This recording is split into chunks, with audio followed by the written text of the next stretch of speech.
नमस्कार दोस्तों, मैं दिलीप कुमार। दोस्तों 1275 बिहार दरोगा बहाली में बीपीएसएससी यानी बिहार पुलिस अवर सेवा आयोग ने ईडब्ल्यूएस और एनसीएल सर्टिफिकेट को लेकर एक नया फरमान जारी किया है। नया फरमान यानी हिटलरशाही फरमान, तानाशाही फरमान इसको कह सकते हैं।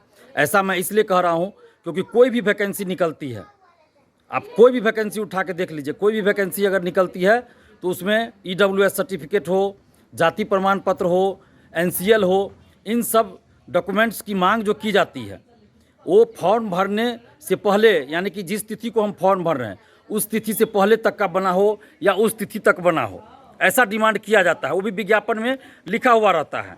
या किसी किसी वैकेंसी में देखिएगा कि फॉर्म भरने की अंतिम तिथि से पहले तक का बना हुआ होना चाहिए।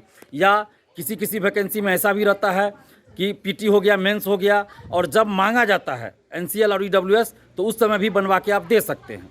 लेकिन बिहार पुलिस अवर सेवा आयोग यानी बीपीएसएससी ने दरोगा बहाली में ये फरमान जारी किया है कि 1 अगस्त 2023 से पहले का बना होना चाहिए ईडब्ल्यूएस और एनसीएल सर्टिफिकेट।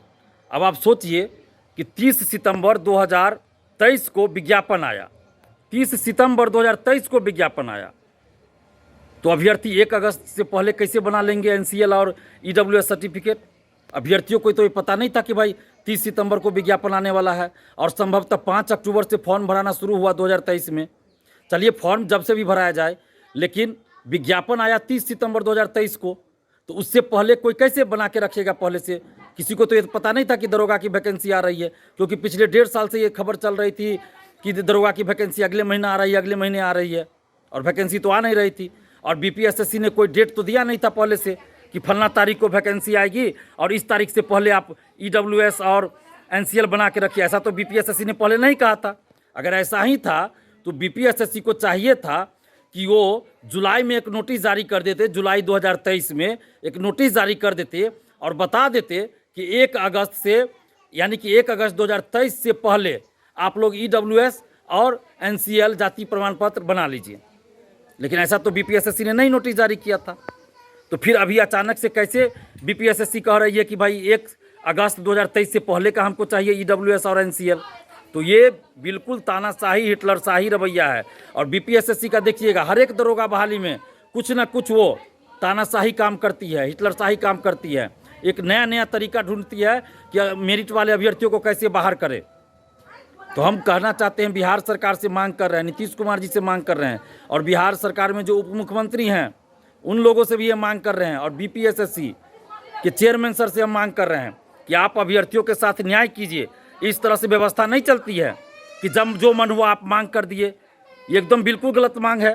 आपने लिखा है विज्ञापन में 1 अगस्त 2023, जो अर्हताओं की आपने बात की है कि जन्म तिथि, शैक्षणिक योग्यता एवं अन्य अर्हता करके लिख दिया है, तो इसके आधार पर आप कह रहे हैं कि भाई हम तो लिखे हुए हैं। तो ये सब चीज़ नहीं चलेगा। जन्म तिथि ये सब का अर्हता चलता है, शैक्षणिक योग्यता का चलता है, लेकिन जाति प्रमाण पत्र और ईडब्ल्यूएस सर्टिफिकेट, एनसीएल कोई कैसे बना लेगा विज्ञापन आने से पहले? हो सकता है बहुत सारे लोग कोई और वैकेंसी भरे हो, फॉर्म भरे हो, तो उसमें उन्होंने बना लिया, लेकिन हर कोई तो नहीं बना सकता है इस तरह से। जो लोग नहीं बनाए हैं वो तो वैकेंसी निकलने के, विज्ञापन आने के बाद बनाते हैं, एनसीएल हो या फिर ईडब्ल्यूएस सर्टिफिकेट हो या जाति प्रमाण पत्र हो। तो इस तरह से अभ्यर्थियों के साथ अन्याय करना बिल्कुल गलत है। हम बीपीएसएससी, बिहार पुलिस अवर सेवा आयोग से ये मांग करते हैं, साथ ही बिहार सरकार से ये मांग करते हैं कि ईडब्ल्यूएस और एनसीएल सर्टिफिकेट, जाति प्रमाण पत्र के बारे में जो बीपीएसएससी ने नोटिस जारी किया उसको वापस लिया जाए और अभ्यर्थियों को मौका दिया जाए, अभ्यर्थियों के साथ न्याय किया जाए। धन्यवाद। जय हिंद।